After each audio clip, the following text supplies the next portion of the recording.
Salut tout le monde. Alors, aujourd'hui aussi, on a un autre défi pour une machine. Alors, il s'appelle Empire Breakout. Apparemment, c'est une machine facile, mais il peut être quand même médium si on se perd dans notre test, hein. Ok. Donc là, l'adresse IP de notre Kali 192.168.1.185.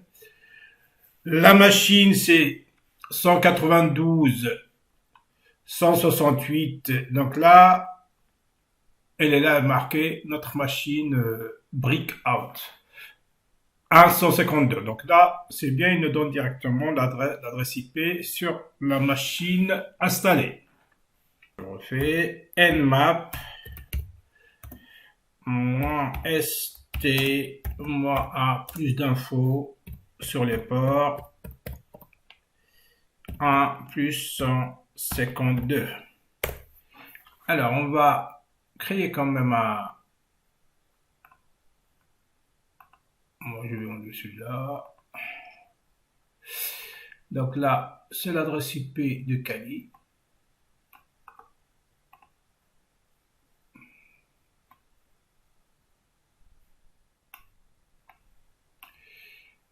Je vais le marquer ici. En attendant, ça c'est Kali.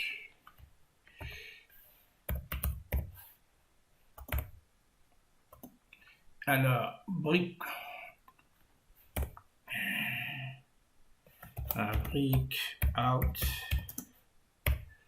192.168.1.152. Ok, et je le mets à côté, comme ça on s'organise notre attaque, hein. Alors, on va voir c'est quoi les ports qu'on a. On commence par voilà.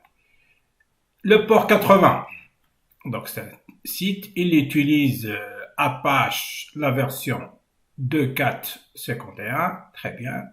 Pourquoi? C'est bien de connaître un petit peu les versions. Parfois, ça arrive que la version d'Apache ou bien la version de d'autres ports, des services qu'ils utilisent, ils ont des failles utilisables, exploitables. Donc c'est mieux de connaître un petit peu plus de détails sur les versions. Ok, 80, on a ça, SSN, ça c'est le Samba. Ok, le Samba, c'est un service de partage. C'est un service de partage. Ok, aussi, il peut connaître aussi des failles. Donc là, il y en a le port 139 et 445. Ça, c'est bien. Aussi, on a, alors, le port 10 000, mini-serveur web. Donc ça, c'est peut-être un port spécial pour l'administration du site, je crois, hein. On va voir. Je ne connais pas ce mini-serveur. Ok, je vais voir c'est quoi et je regarde s'il y a des failles sur ce service. Ok, ou bien cette version. La même chose le port 2000. Alors, la première chose à faire, eh ben, on ouvre déjà, je vais copier ces informations et je le mets à côté. Hop, très bien. Hop, je le mets là, paste. Comme ça, on a un document à côté. Chaque fois on a besoin, on retourne à notre document. Ok. Alors, maintenant, on ouvre notre... Là, j'ai mis le site à côté, comme ça, j'ai... Apache. On n'a pas fait cette machine, non? Non, on n'a pas fait cette machine. Ça me dit cette machine. Elle ressemble à une machine que j'ai déjà travaillé sur celle-là. Ok, c'est Apache. Ah, qui te donne toutes les informations. Ouais, configuration manuelle. On va cliquer ici. Ok, en anglais. Dot. Regarde. Et lorsqu'on a ce genre de... Lorsqu'on a... Hop, je reviens à notre... Et lorsqu'on a un site avec plein d'informations, on va faire une énumération pour connaître tous les répertoires qui se trouvent sur le site. Normalement, là, on regarde un petit peu vieux page, on regarde s'il y a des idées, des petites phrases qui nous aident un petit peu, des mots secrets, on ne sait pas. Là, je vous montre la méthode, les détails, comment on récolte les informations petit à petit. Ok. Moi, je ne vois pas grand-chose, hein. Donc là, il va vers... Alors, on commence l'énumération. Hop, pas aller en avant. Donc là, je vais mettre dirb. Je mets l'URL directement. Donc normalement, c'est http://192.168 à 152. On lance et en même temps, nous on regarde. Et après, si nous avons des petites informations, on récolte des informations. OK. Alors là, donc là, le but déjà, c'est pour chercher si on a un répertoire pour la page login, hein. N'oublions pas qu'on a des informations, hein. Donc là, c'est pour cela, on regarde dans la première, il le dit, t'as vu, on a ici des 2000 sans départ de notre site, mais lié avec c'est sûr, un truc, un outil pour l'administration. Alors, on va quand même vérifier avant d'attaquer sur le Samba, hop, on va voir avec les ports qu'on a. Ça, je crois pas qu'on va utiliser. Si on va faire des builds, on va voir ce qu'on aura.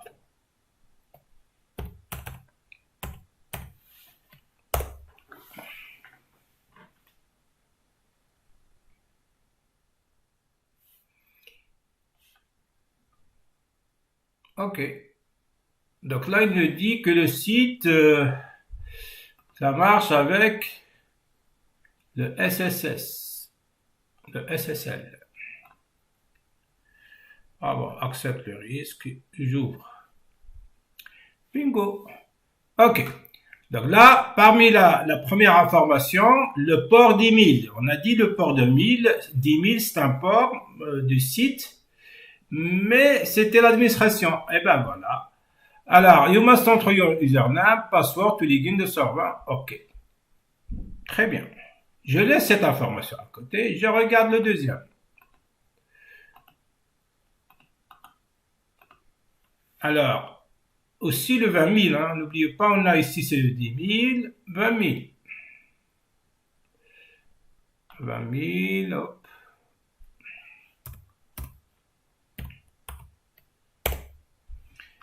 Est-ce que c'est le même?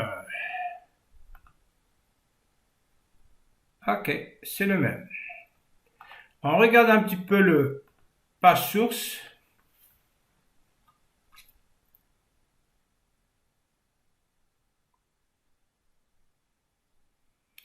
Donc, ici,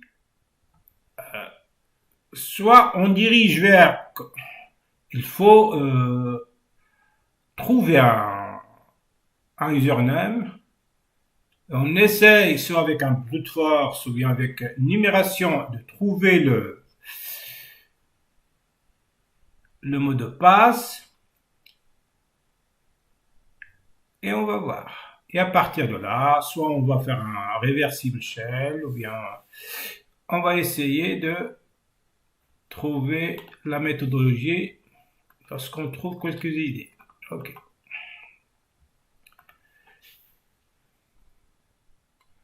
Alors, je ne vois pas grand-chose là. Là, c'est quoi ce document, ça? C'est JavaScript. C'est JavaScript. Ok. petit peu de numération, donc on a plein de répertoires, on a plein. Donc là, à force qu'il y en a plein, on n'arrive pas à... Donc là, je vais faire quand même une numération si on trouve des users. Hein. Si on trouve des users dans cette... avec la commande, hop, hop, hop, hop. Ah, c'est quoi la commande que j'ai? C'est unum4 Linux. Ça nous aide un petit peu de avoir. Donc là, vous pouvez mettre ça, hop. Ça sert à quoi? Copie. On a plein de trucs pour, hop. C'est à quoi?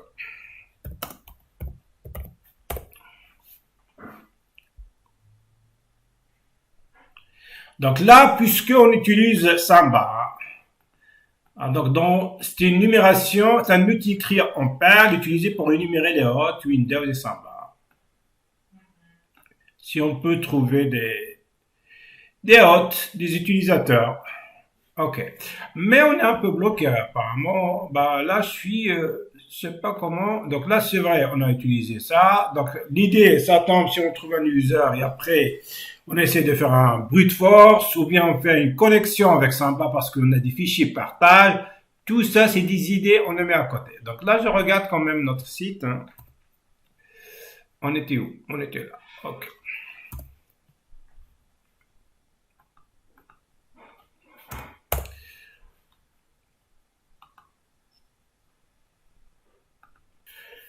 Alors, on était là. Alors, pour un résumé, ce qu'on a trouvé. Un résumé déjà, est-ce qu'on a trouvé quelque chose? On a fait l'énumération. Ici, parmi les enfants, on descend. Donc, tu as vu tout. Lorsque la page s'arrête là, il faut regarder quand même en bas. Il faut regarder quand même en bas. Ils sont malins. Hein? Ils sont malins, les gens. Alors, c'est qui a fait cette machine? C'est Ice. Enfin, c'est Ice 64 là. J'ai déjà travaillé sur cette machine. Ah bah, il nous a donné Don't worry, not one will get there. It's safe to share with you my access. It is encrypted. Alors là, je vais copier tout ça. Est-ce qu'il y en a d'autres pages? Je vais copier tout ça. C'est-à-dire quoi? Un message crypté. Il nous a donné un message crypté. Je le mets là. Alors, c'est quoi ce message? Don't worry, not it's crypté, it's crypté. Alors, c'est quoi ce message? Alors, parmi les méthodes, donc là, je peux pas connaître l'algorithme pour crypter ce message. Hein. Donc, pour le décrypter, je vais couper ma méthode générale. On a dit ça. Ben, je mets ça et je cherche. Breakfunk. Alors, donc là, la première chose à faire, donc là, je le mets sur Google. Hein. Je connais même pas c'est quoi comme langage il a utilisé. Donc, il a marqué Breakfunk. Ok. Peut-être ça nous aide un petit peu. Ok. Toute cette partie-là. Ok, je le refais. Toute cette partie-là.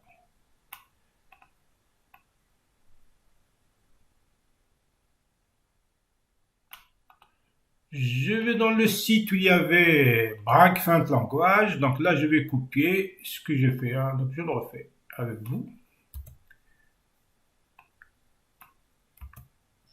Je me paste. Alors là, elle est programmée en code 1. Donc là, affiché. Et output, c'est ça.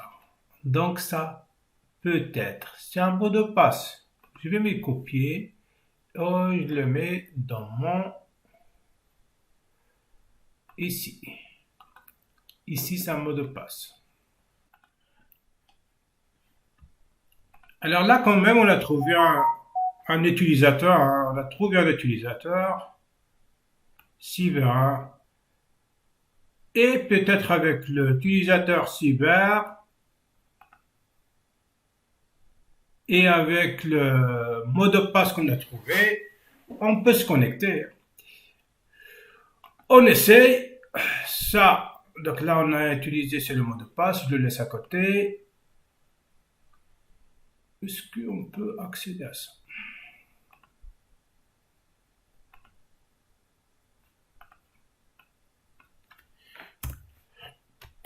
Cyber.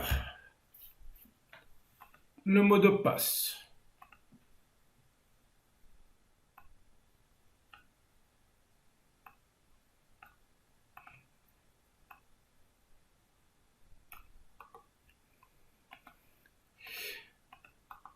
Et ben si on entre, hein.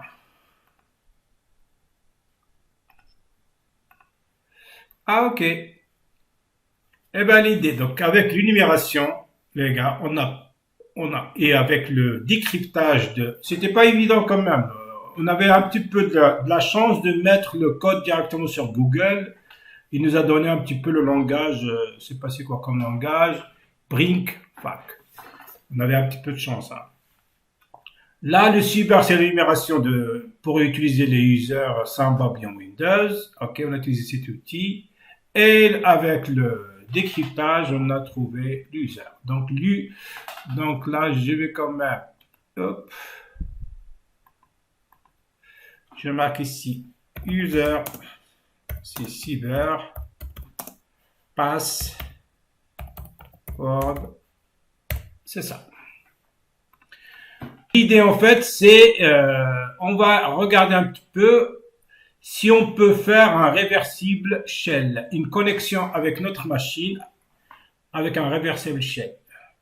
Est-ce qu'il y a des trucs à... Donc on a un mail, on a le folder, donc ça, pour connaître tous les folders, ok. On va voir, on peut rajouter, on peut voir, on peut effacer. Donc donc là, le cyber, on dirait c'est un administrateur. Donc il a toutes les autorisations. Alors, les adresses book. Ok, email, edit signature, changer le password. Ok. Normalement, on a plein de trucs ici. On va voir. Retourne my box.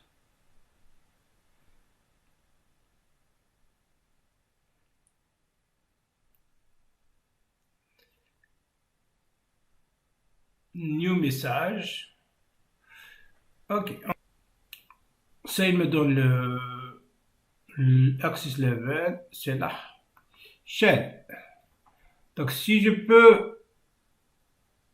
Alors, si je mets ls moi la, est-ce que je peux regarder? Ok. Là, je peux regarder. Donc là, je peux lire par exemple user.txt.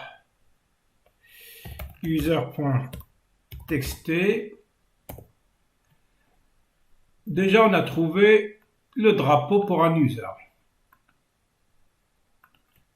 Donc, on est ID pour voir c'est cyber, hein. On est cyber. Donc, j'ai trouvé le flag ou bien le drapeau pour user. L'idée générale, dans notre cas, on va faire un reverse shell. La méthode. Eh ben, qu'est-ce que je vais faire? Donc, on a toutes les listes. Là, la plupart du temps, moi, j'utilise Bash, hein. C'est Linux. Hop, c'est Bash. Je vais faire copier-coller. Je vais faire une petite modification sur les informations. On est où? On est où? Ah mince, pardon. Est-ce qu'on est là? Non. Non, pardon. On était là, hein. On était là. Alors, je vais faire copier-coller. Je vais changer. Donc là, je vais mettre 1, 2, 3, 4. 1, 2, 3, 4. Comme ça, il n'y aura pas de conflit entre les ports. Je mets un port 192.168.1.100. L'adresse IP de Cali, c'est 187. Je vais vérifier. 185. 185.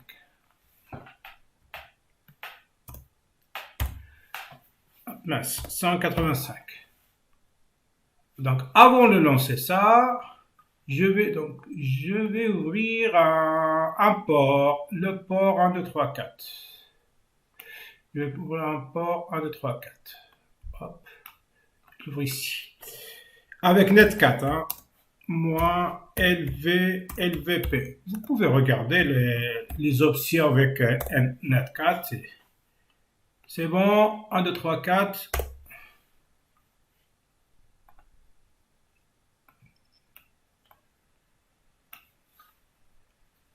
Très bien. On a maintenant une connexion à partir de... Donc là, je vais regarder est-ce que j'ai tous les sudo L. Sudo, je ne connais pas. Donc là, qu'est-ce qu'on va faire? On va faire une escalade à partir d'un user vers le root. Lorsqu'on fait ça, le problème est fini et la machine est pirate le F. Ok. Alors, je vais refaire find. Ok. Per ça. Utilisateur S type F et là on l'a et je le transmettre nulle part, hop, nulle part. Oula, ok. Est-ce que quelque chose ça nous aide ici? Alors, qu'est-ce qu'on a fait? On a cherché un petit peu tous les fichiers exécutables avec quelques permissions pour nous. Ah, j'ai oublié ma casquette. Alors, qu'est-ce qu'on a dit? Donc là, on va chercher, est-ce qu'on a d'autres fichiers pour faire une escalade de route? Alors là, j'ai mis ls-la. On a dit le fichier celui-là. On a aussi un fichier tar. Là, le fichier tar, il faut pas oublier un truc. Hein. Donc là, je suis venu dans ce site. Donc si je mets le fichier, le binaire tar, hein, là, on peut faire un escalade.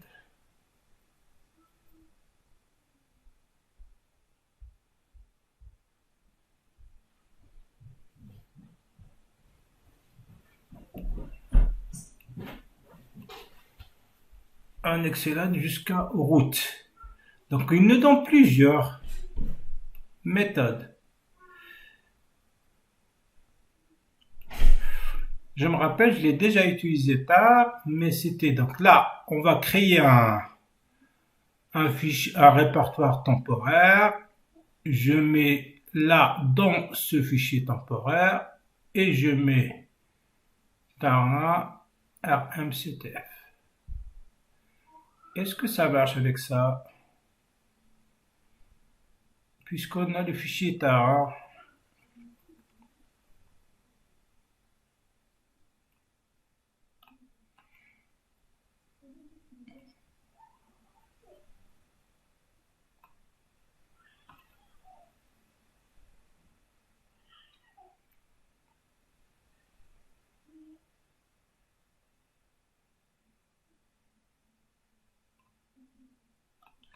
This only work for GNU tar.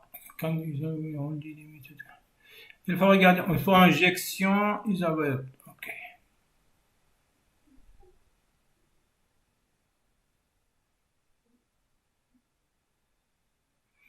Ok, donc l'idée générale, on va utiliser, donc là je vais pas aller trop loin, donc je vais regarder ça, hop, au pif,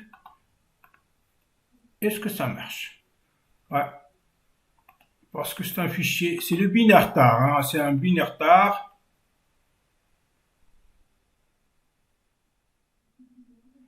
Alors tar, donc là je mets echo.